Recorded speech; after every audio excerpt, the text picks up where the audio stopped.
For more on a possible military strike against the Assad regime, our guest is defense reporter Leigh Munsil from Politico.com. Leigh, welcome to the show. Glad to have you. You know, Ban Ki-moon, the Secretary General of the United Nations, warned that if the United States decided to launch a military strike without the approval of the Security Council, that would be a violation of international law, which is why the president is seeking congressional report. I want to start here. What sort of footing does that put the United States on internationally if we proceed without the backing of the UN?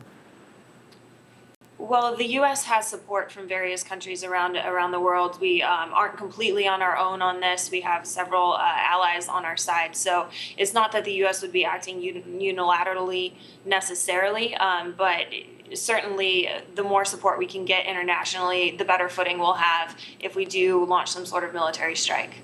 You know, is there any question about the validity of the intelligence about the extent of this chemical attack? I think nobody disagrees that it happened, but the extent of it and who actually launched the attack, is there any question there? There are some questions. Certainly, the U.S. government is convinced that these chemical weapons were used, and they were used by Bashar Assad. Secretary Kerry came out and released documents, was very clear that we know that this was an attack by Assad on his own people based on the intelligence that we have. And also, the UN is trying to determine and has determined to an extent that chemical weapons were used. So there's still some question.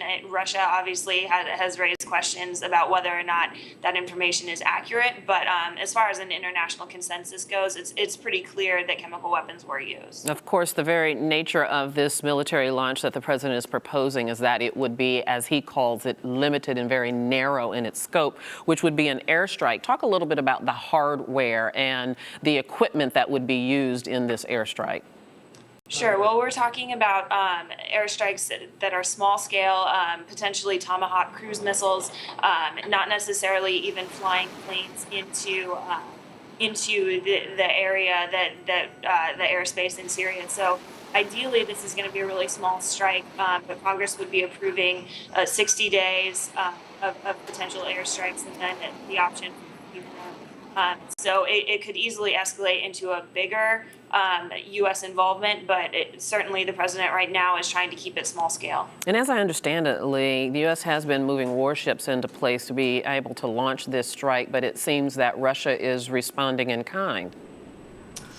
Exactly. Russia is a very big supporter of Bashar Assad and has been for a long time, providing him with weapons. And this is why Putin has been so resistant to the idea of agreeing that Assad used chemical weapons. So Russia is certainly one of the biggest concerns the U.S. has in this Syrian conflict.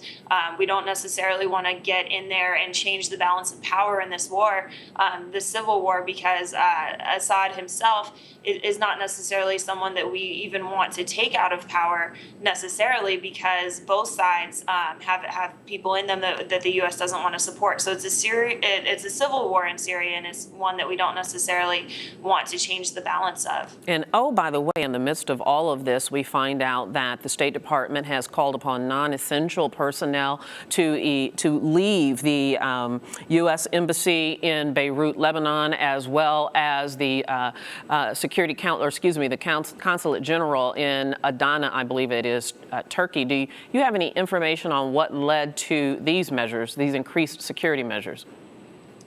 Well, we're ramping up for some sort of action in Syria, so the U.S. is trying to pull people out who could potentially make that more difficult.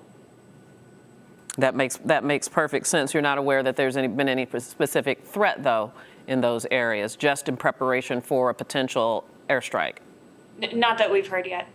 And let's talk a little bit about the cost of this. I mean, we've been talking about for the last several weeks whether or not we should intervene and how we should intervene. But let's just be real. All of this costs a whole lot of money, and we're in the midst of a sequestration here domestically.